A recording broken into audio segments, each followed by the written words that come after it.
Okay, ladies and gentlemen, you're almost at the moment you've been waiting for. I just want to take a minute. You know, you're here because you have hope. Because Pierre Poilievre is giving us hope that we can have a better Canada. And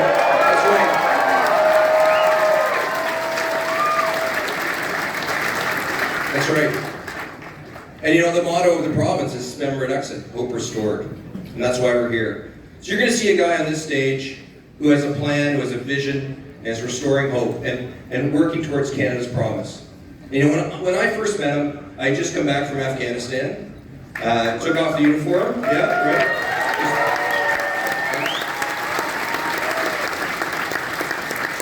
I know there's a lot of veterans in the audience. Here, that's right, that's right. And like many of you, I was like, well, I've taken off the uniform now, what am I doing next? And I'd always been interested in politics, so I went to the National Conservative Convention, and guess who I met? Pierre Poilievre. We shared a cab, and he paid for it, by the way.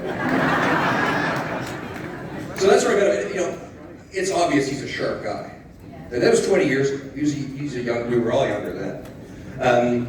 And so the next stop was I was working for Minister of Defense Peter MacKay. And one of the jobs that I had was when these letters would come from people like you, when you have concerns, you know, you might write to the minister. And often you might go to see your member of parliament and ask them to write to the minister on your behalf. And so we would get a lot of these. There's 338 members of parliament across Canada, and they do this regularly. So if you're in a minister's office working for the minister, you get these letters. And before they get signed by the minister, they go down into the department, and the bureaucrats look at the letter, and they say, oh yes, no, probably no. It comes up to the minister's office and we review them. But I'll tell you, there was one set of letters that stood out. And those were Pierre Poilievre's. You could tell that he cared. The tone was different. He wasn't just speaking on behalf of his constituents, he was fighting for them. He was taking, yeah, that's right, he was taking their issues as if they were his own. And the letters were pretty poignant, they were pointed, but they had a plan. He saw the problem, and he had a solution. And that's what you're going to see here right now. So without further ado, I want you to put your hands together for the next Prime Minister of Canada, Pierre Poilievre.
Who is ready to axe the tax?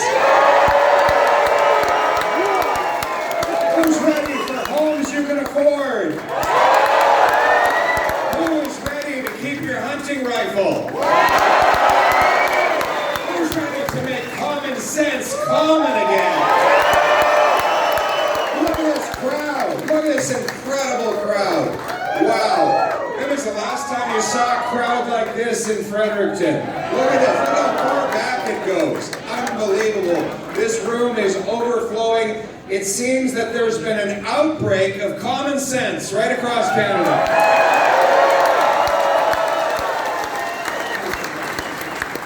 First of all, I want to ask you a question. How do you like this shirt? Extra tight.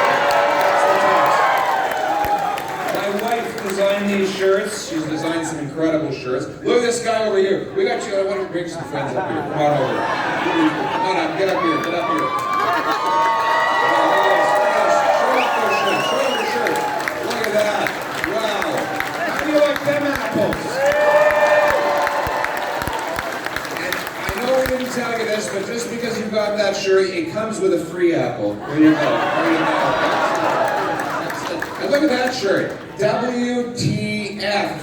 Somebody thought this was a rude acronym. It just means where's the funds, right? Where's the funds?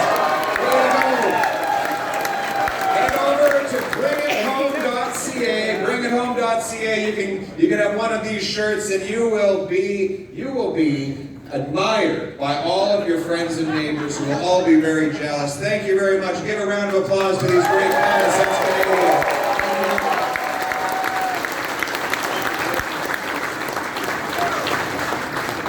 We got camo hats for hunters. We got more good stuff. He's got a camo hat. There you go. There's a hunter right there. Don't tell Justin Trudeau. He's already banned your hunting rifle. He'll probably try to ban your baseball hat.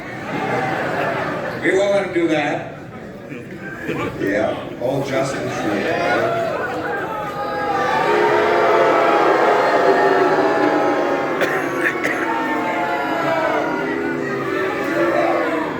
Big plan for April 1st is to hike the carbon tax by 23%. April 1st, April Fool's Day, and the joke is on Canadians with Trudeau and the NDP wanting to jack up your gas, your groceries, and eventually your heat. Well, my friends, this is not just a tax that you pay at pump. It's just the tax you see at the pump. It's a tax that goes on everything that travels by truck and train. Your clothes, your food. Building materials on homes become more expensive as the trains and trucks that move those materials pay more for the cost of shipping them. And in this cost of living crisis that Trudeau has caused with his taxes and spending, while 2 million people are lined up at a food bank, he's decided that now is the right time to hike your taxes. Your local Liberal MPs in New Brunswick, though, they're going along with it.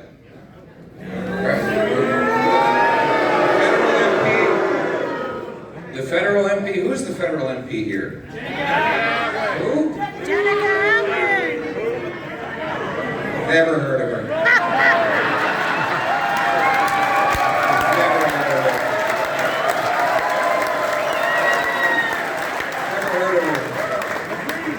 All the New Brunswick Liberal MPs are quiet as church mice, doing nothing but help Trudeau raise the cost of living. They're going to have a chance to make a decision again next week, as Common Sense Conservatives will put not one, but two motions before the House of Commons that will call on Justin Trudeau to spike the hike. I'm calling on New Brunswickers to call their Liberal MPs and demand that they vote with Common Sense Conservatives to spike the hike until we can axe the tax.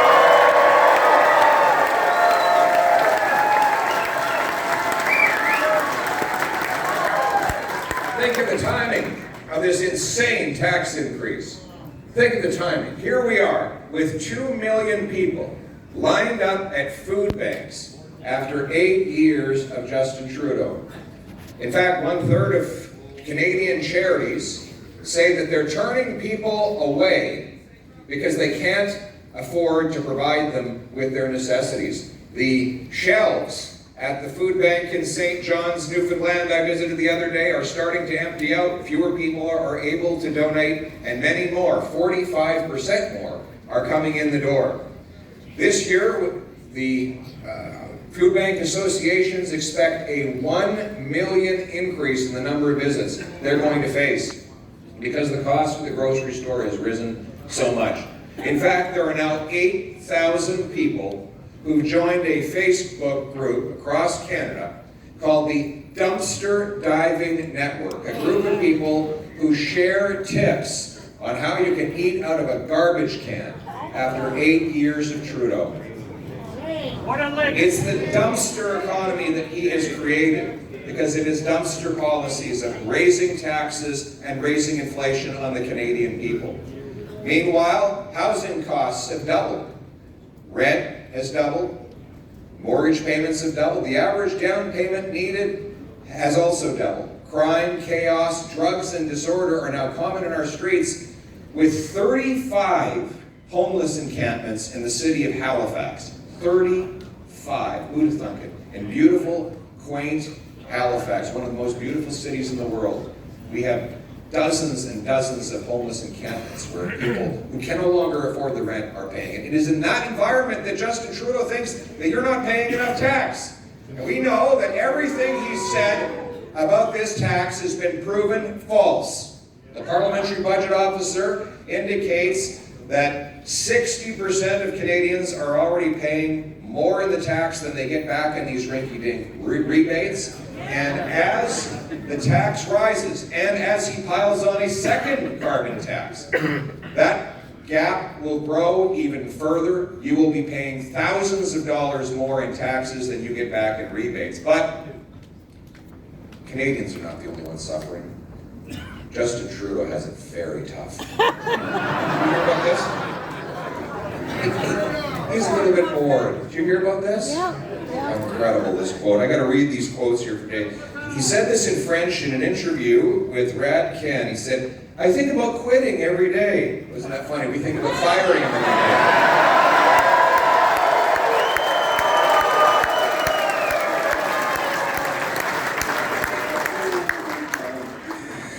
It's a crazy job making the personal sacrifices. Yeah, right, like flying off to Billionaire Island, burning thousands and thousands of liters of jet fuel at our expense into the atmosphere, and in these $80,000, $90,000, $100,000 vacations he takes. Sounds like a terrible personal sacrifice. I'm quoting here. Of course, it's super tough. It's super boring at times. Wow. The job is boring. Wayne, you don't find your job boring, do you? You find it to be a very invigorating job. Because serving the people is not boring. Serving the people is what we do. Right, Wayne?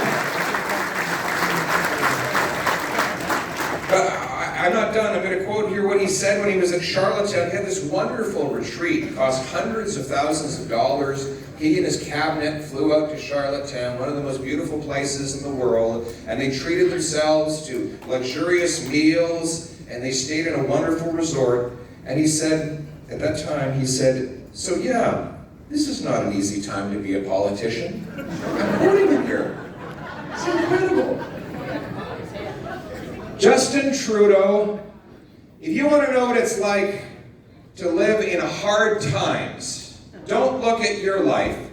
Why don't you meet with the 76-year-old trucker that I met, who retired, but now has to go back to work because he's being evicted from his home after a massive rent increase brought on by your inflationary spending. If you think you have it tough, Mr. Trudeau, go speak to the 28 families in St. John's, Newfoundland, who don't have enough money to bring their deceased loved ones home from the hospital.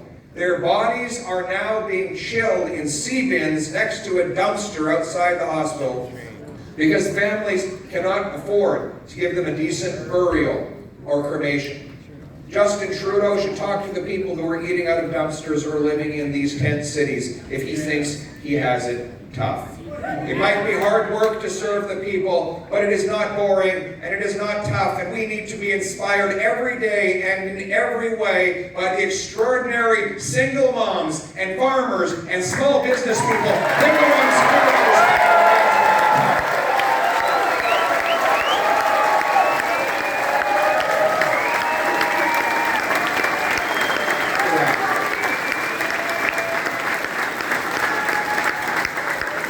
ones who are these massive crowds here because people are resonating with our common sense plan to axe the tax, build the homes, fix the budget, and stop the crime. You know what the Liberals have taken to doing? Because everywhere Trudeau goes, he gets booed, whereas everywhere I go, we see these magnificent, incredible crowds of great people.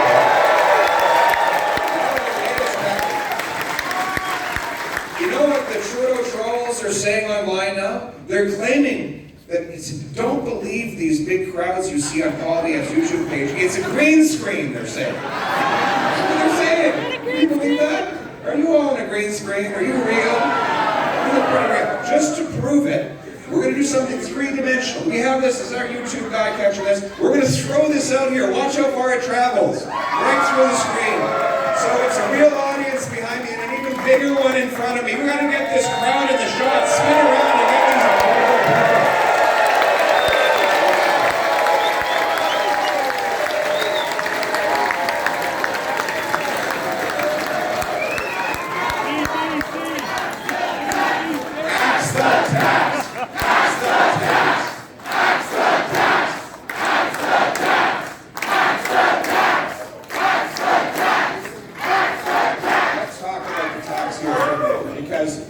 This is a tax on everything you buy. It's a tax on our entire supply chain and our entire economy. Let's walk through it one by one.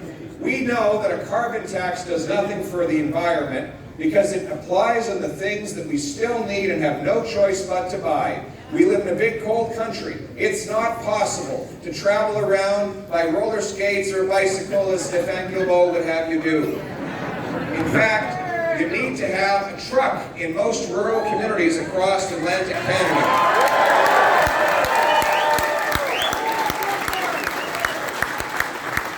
People need those trucks. They're not a luxury. They're a necessity for our mechanics, for our farmers, and for other working people. Many others, it's a matter of safety on a big, snowy, cold road in the middle of February to have a powerful vehicle that can keep you out of the ditch. That is a necessity in rural Canada, as is heating your home. Now they say they're giving you a temporary break on the home heating if you're with oil, but if Justin Trudeau is re-elected, he's going to put the tax back on your heating oil 1 year after the election and then quadruple the price thereafter. That is driving production out of our country because it harms our farmers, fish harvesters, forestry workers, and factories. I have, for example, a little tomato farm in my riding, Suntech Tomatoes, the little miracles of managing. Make sure to order some when you're in the nation's capital. But they had to pay the carbon tax on the CO2 released into the greenhouse, even though it's absorbed by the plant life. Apparently Trudeau missed that day in science class. The price signal that he sends, therefore, is for people to buy the more polluting tomato from Mexico, which doesn't pay the Trudeau tax. It does, however, burn fossil fuels in trucks and trains, shipping it across North America. So we drive our money and our farming jobs out and the global pollution up. We want to do exactly the opposite of that. By axing the tax and reducing the burden on our farmers, we will bring home more of our food production and we will stand on our own two feet and do something.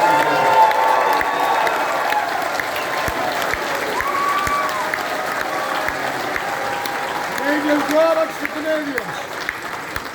Then there's our fishermen. They're going to be paying the cost of the tax on the fuel that they use. That will mean the catch is more expensive. Once again, even as they suffer with the plummeting snow crab prices and countless other challenges, they will be paying more for their energy, which hurts Atlantic Canadians more than anyone. Then there's the forestry sector. This province has the greatest forestry sector in the world.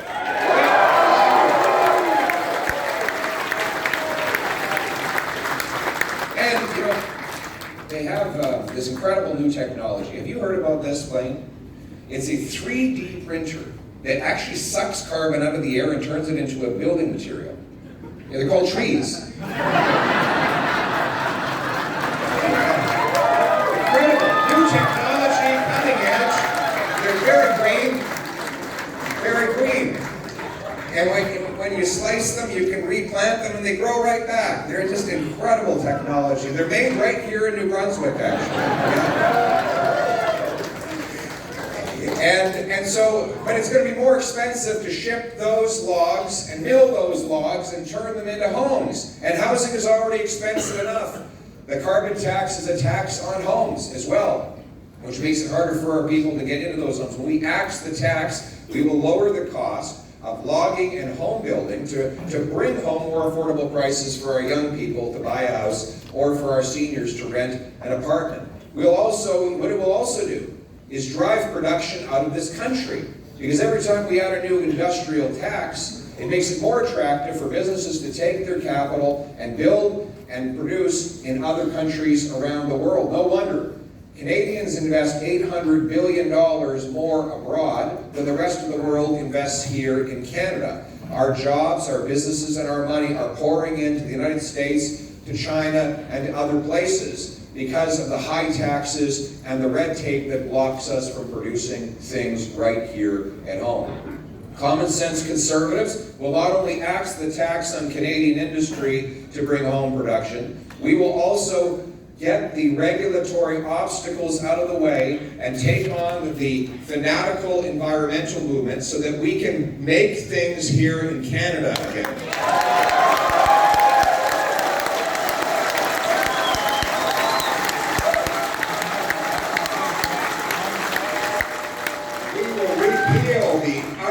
Unconstitutional Bill C-69 anti-development law. That law will be replaced with a law that will consult First Nations, protect the wilderness, but also get decisions made. We will sign off on natural gas liquefaction projects. We've got 1,300 trillion cubic feet of gas right beneath our feet. The German Chancellor, the Japanese Prime Minister asked us to send them our gas so they could break their dependence on Putin, and Trudeau said there was no business case. Apparently no one told the Americans who built 7 of these liquefaction plants in the last 8 years. No one told the Qataris. They've doubled their production and signed a 3.5 million cubic foot deal with the French to supply. Nobody told the Germans who built a import terminal in 194 days from concept to completion.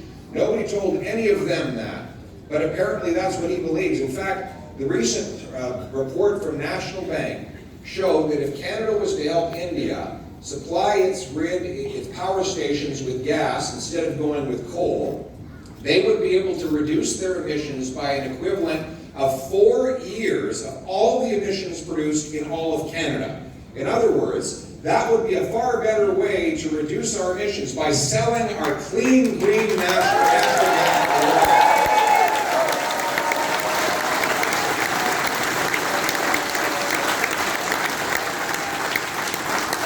And by the way, we have great advantages in natural gas, shorter shipping distances to both Europe and Asia from Canada than we have from the U.S. Gulf Coast. We have clean electricity to power the liquefaction plants. And how do you liquefy gas?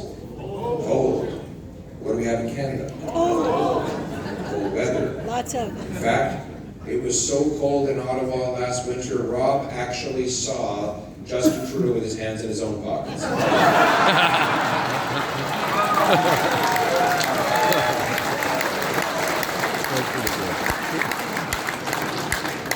Great First Nations people of the West Coast are developing their gas. The Squamish they're cleaning it up, an old pulp and paper mill that left an area in their land contaminated, and they're replacing that with a beautiful liquefaction plant where the Squamish people will be the executives and they will be profiting, they'll be funding their local services with that. In northern British Columbia, the Haisla are building the biggest project in Canadian history, a $40 billion LNG liquefaction plant, a beautiful project that's bringing billions of dollars of wages to the people, a project approved under the earlier Conservative government. When I'm Prime Minister, we will greenlight these projects. We'll cool that gas off to minus 161 degrees. We're going to ship that gas to Asia to shut down very coal plants there, and we'll ship it out to Europe to turn dollars for dictators into paychecks for our people. Bring it home! Bring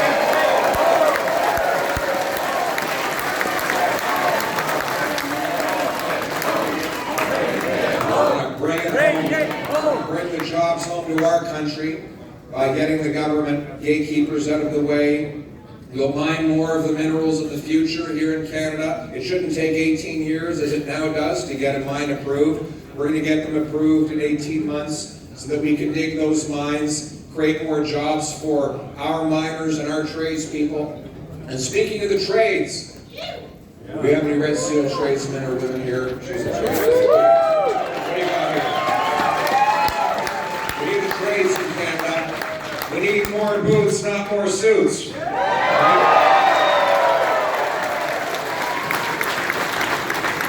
Common sense plan will help the provinces with more curriculum to get our teenagers working on their pre-apprenticeships before they even get out of high school. We're going to bring in tax fairness. A CEO can write off the cost of his private jet, but a traveling tradesman can't write off the cost of going from one work site to another. Common sense conservatives will pass the Tax Fairness for Traveling Trades Workers Act, so you can write off the full cost of transportation, accommodation, and food to go from one job site to another.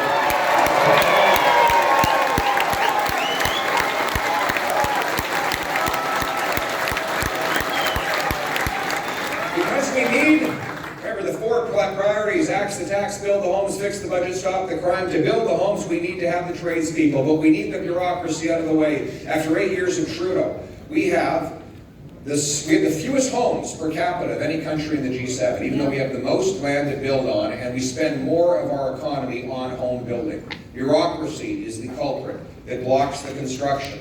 And that's why you're short of homes. That's why people can't find a place to live. So my common sense plan is to require the municipalities speed up and lower the cost of permits while freeing up land. They'll be required to permit 15% more homes as a condition of getting federal funds. If they beat the target, they'll get a bonus. If they miss the target, they'll pay a fine. Realtors are paid for the number of homes they sell, builders for the number they build. Let's pay municipalities for the number of homes they permit. So we can get them out.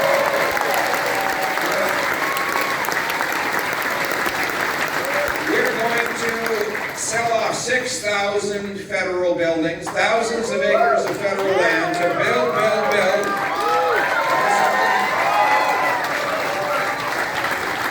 And it warms my heart to think of the beautiful family pulling up in their U-Haul to move into their wonderful new home in the former headquarters of the CDC.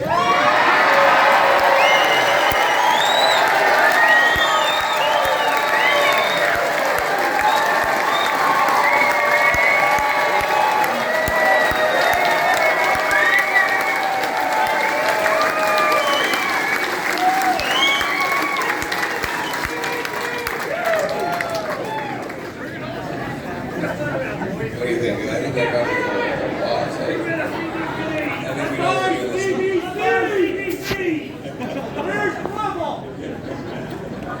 I don't think they decided to come today. I don't know why they don't come to my rally. I don't understand. What's going on? What's that? It's too real for them. Yeah. Well, they have to come here to see that it's not a green screen, right? Right. So we're gonna build the homes. And we're going to stop the crime. Our crime is raging out of control because after 8 years of Trudeau and his catch and release criminal justice system, the same repeat violent offenders are able to do over and over again what they've already been arrested for. I just met with the St. John Police Union, and they say that business is way up. Way up. A lot of return customers. Very loyal customers. In fact, some of them shop multiple times in the same day. And they get released instantaneously. Our Shadow Minister of Justice here, Rob Moore, has been fighting this craziness ever since the Liberals passed C-75. C-75 is the catch and release criminal justice system that allows the same offenders out on the street again and again. In fact, in Vancouver, they calculated they had to arrest or charge the same 40 offenders 6,000 times in 1 year. That's 150 arrests per offender per year. My common sense plan is to make those who have a long prior track record of convictions ineligible for bail. It will be jail, not bail for repeat violent offenders.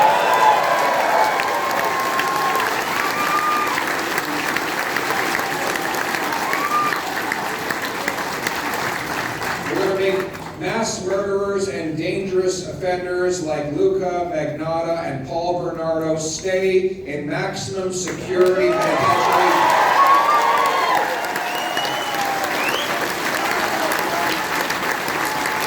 They will only ever come out in a box. They will only ever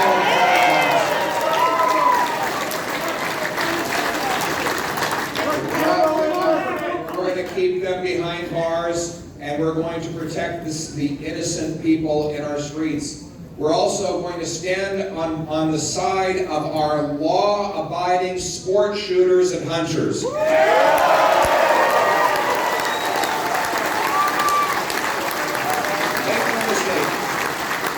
Make no mistake, if Trudeau and the NDP get re-elected, they will ban all hunting rifles. Trudeau has said so in his December 22. He's coming after Grandpa Joe's hunting rifle. You know, he said it. You don't have to take my word for it. He said it December 2022. He was on an interview at year-end, and he said he's going to have to take away hunting rifles. You can look it up yourself. He also put forward an amendment to his already terrible bill C-21 that added 300 pages of hunting rifles that he wanted to ban.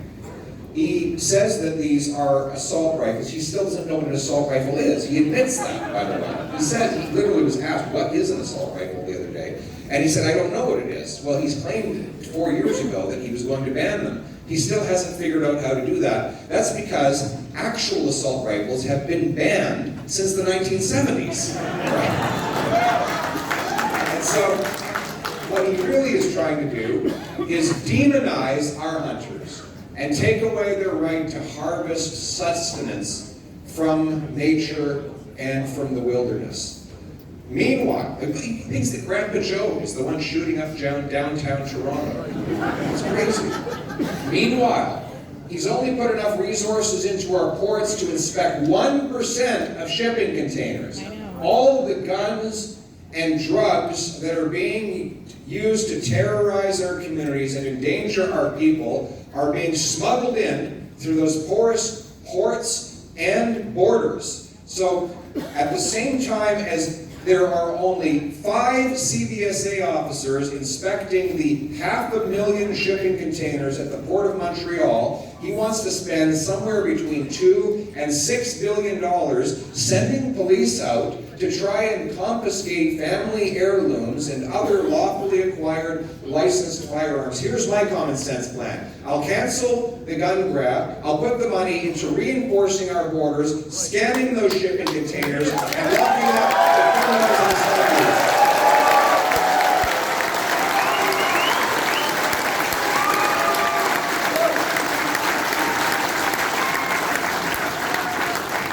And we're going to tackle the terrible drug crisis that has ravaged our communities. You know, this all started when corrupt pharmaceutical companies flooded our communities with OxyContin, telling the medical system that these drugs were neither addictive nor lethal. They knew they were lying. Their documents prove that they knew. In fact, they even paid out bonuses to distributors who caused overdoses. Now, I share this history with you because now we're told that the solution is for the government to give out what they call a safe supply, which is the exact same or even stronger opioids that caused the crisis in the first place, many of them bought from the same corrupt pharmaceutical companies that profited from it in the beginning. Now they're decriminalizing heroin, crack, and cocaine. They want to legalize crack while banning plastic straws. This is the insanity, my friend. This is how radical and out of touch Justin Trudeau is. But it's not a joke. 40,000 Canadians have lost their lives under this insane regime. My common sense plan will stop giving out tax-funded drugs, and instead we will build beautiful treatment and recovery facilities to bring our loved ones home.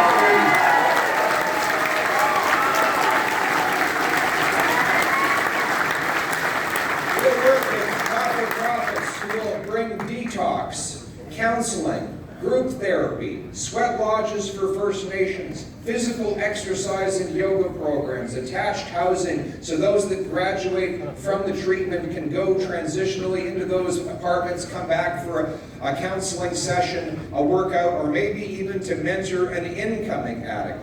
That's how we're going to create a virtuous cycle to get our people out of these tent cities and into a better life. We'll partner with faith-based organizations that are already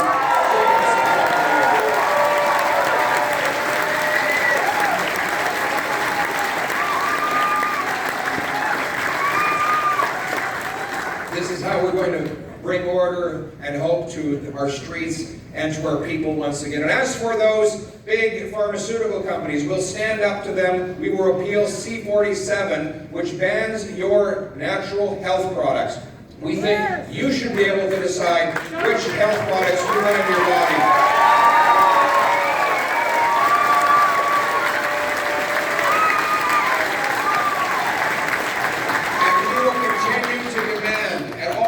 Of government that we finally put an end to these insane COVID mandates. All of them.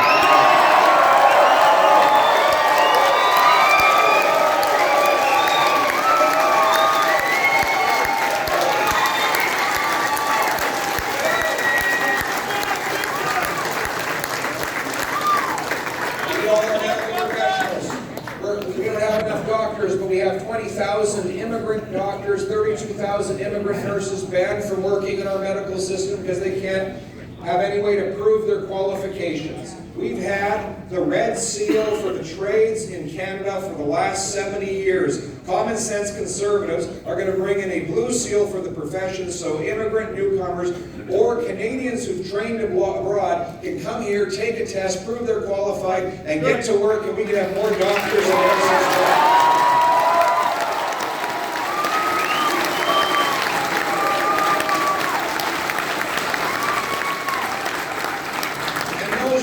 Will have lower taxes. We're going to end the war on work. We're punishing work in Canada. High taxes, you make it, Trudeau takes it. He punishes your work with high levels of income tax. And then by depleting the purchasing power of your money, by creating more cash to fund his deficits. After 8 years of Trudeau, the money supply has grown rampantly. In the last 3 years, our bills, coins, and bank deposits have gone from $1.8 trillion to $2.4 trillion. That does not make us $600 billion richer.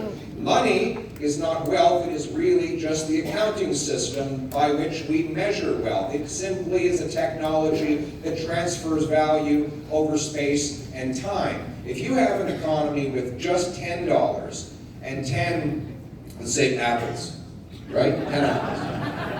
Got 10 apples, $10, it's $1 an apple, right? You double the number of dollars in the economy, but you still only have 10 apples. You're not twice as rich, it's just each apple costs twice as much because more dollars are bidding up on the same number of goods. We have to stop the debasement of our currency by disciplining the spending of our politicians. That's what we have to do.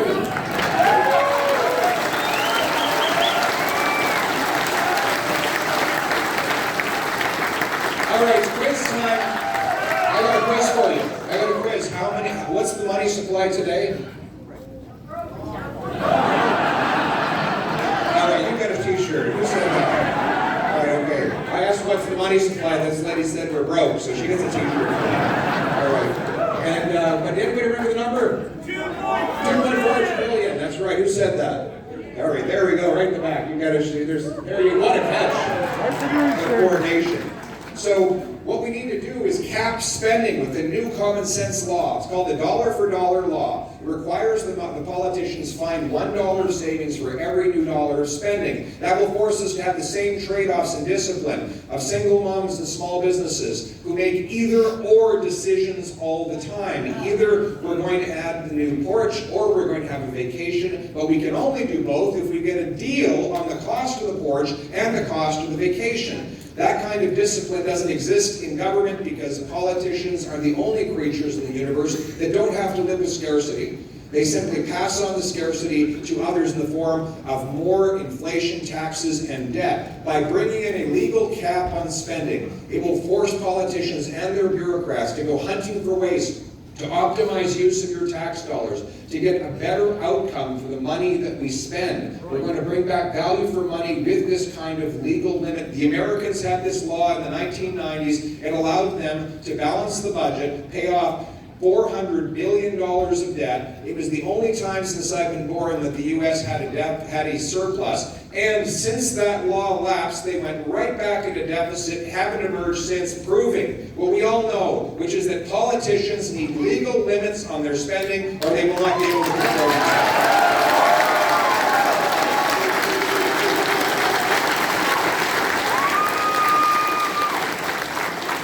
Of the $35 billion infrastructure bank that has not completed a single solitary infrastructure project.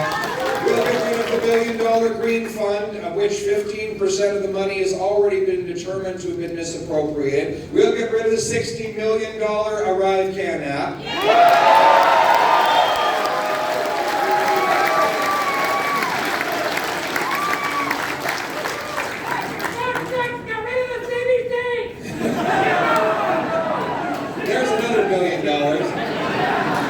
There's another $1 billion.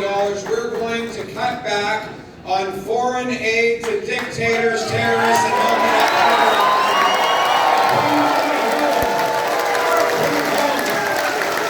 Let's bring it home. We're going to bring the money home.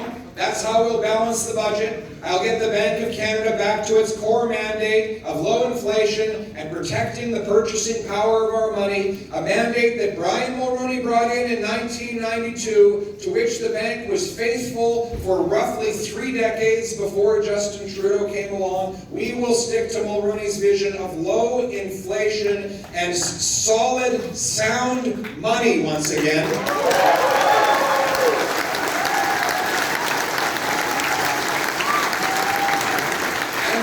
No central bank digital currency when I'm back.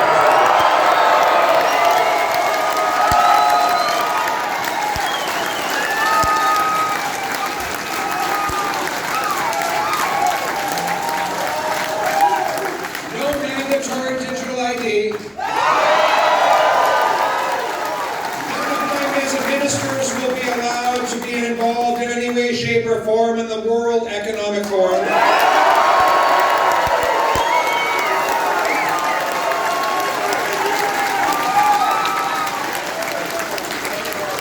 We will ban the terrorist organization, the IRGC, and send its 700 agents out of our country.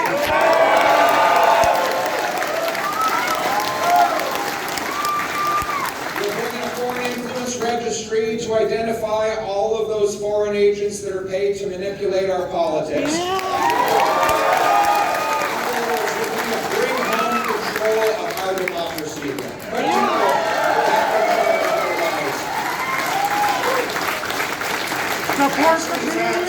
Taxing the tax, building the homes, fixing the budget, stopping the crime these are only the 4 key and first pillars, but they underlie the broader principle that guides our future governance. That principle is that a dollar in the hands of the person who earned it is always better than in the hands of the politician who taxed it. The principle is that budgets don't balance themselves, that it requires discipline and focus and value for money to achieve that. That the government is servant and the people are the masters. The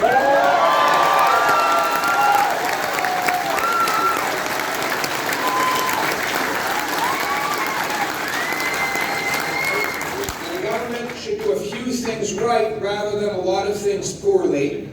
That politicians are not endowed with any special angelic powers. Like Trudeau in prison.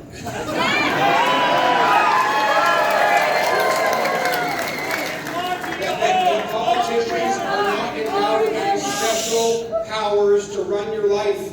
That is really the difference in our philosophy with our political adversaries. They believe that they're better at spending their money than you are at yourself, that they should be able to tell you what you should think, and you should just do what you're told. They believe that there's a small group of especially enlightened and wise and virtuous angels that have a divine right to control everyone else's life. I don't want to run your life. I don't want to run your life. I want to run a government. I don't even want to run the country. 40 million people separately do that. My job is to serve you.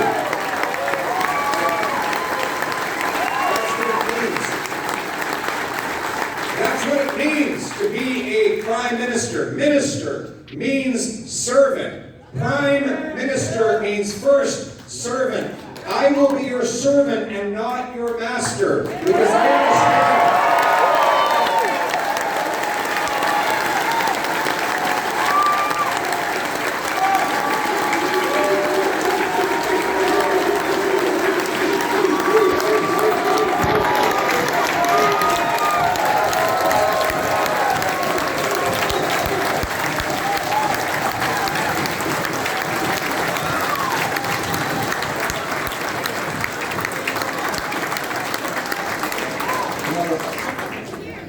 It's with how miserable things have become after 8 years of Justin Trudeau. It feels like we're a long way from home, doesn't it? It feels like we're a long way from home, the way things are. It's easy to forget how good things were and how much better they can be.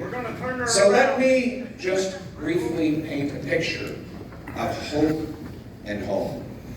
It is a picture of father and son walking with the sunset behind them, carrying home the hunt. It is fishing vessels coming into harbor with their catch, knowing they'll get a fair price and that they'll be able to put some of that catch on their own table. It is children skipping safely off to school, their parents no longer worried about the dangers in their neighborhoods. It's seniors driving home quietly with a content smile as they know that the groceries are in the back and the change is in their pocket. On their way, they notice at the community cenotaph there's a group of Legionnaires sweeping away debris and planting fresh flowers. Woo! Support the Canadian Forces! When they get home, they see their new neighbors, a young couple, sitting on their front porch with a beautiful new Canadian flag blowing gently in the wind as they celebrate that they finally have a house of their own.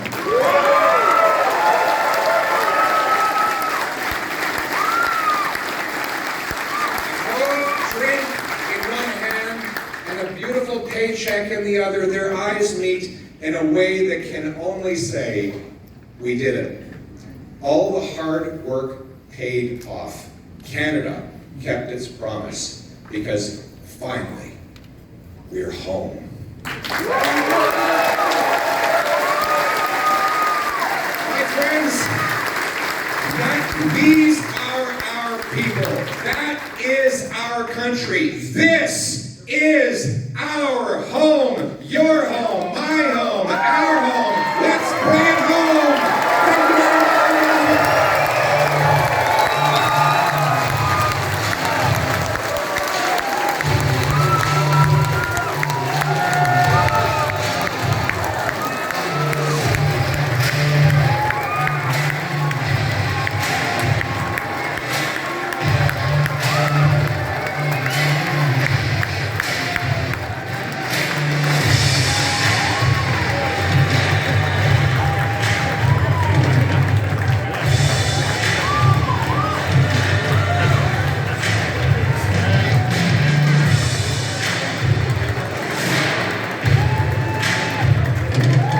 That was incredible. One more time for Pierre Poilievre.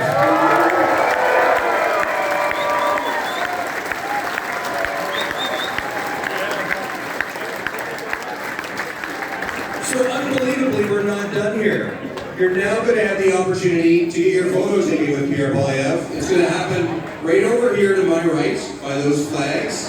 And we're going to line up along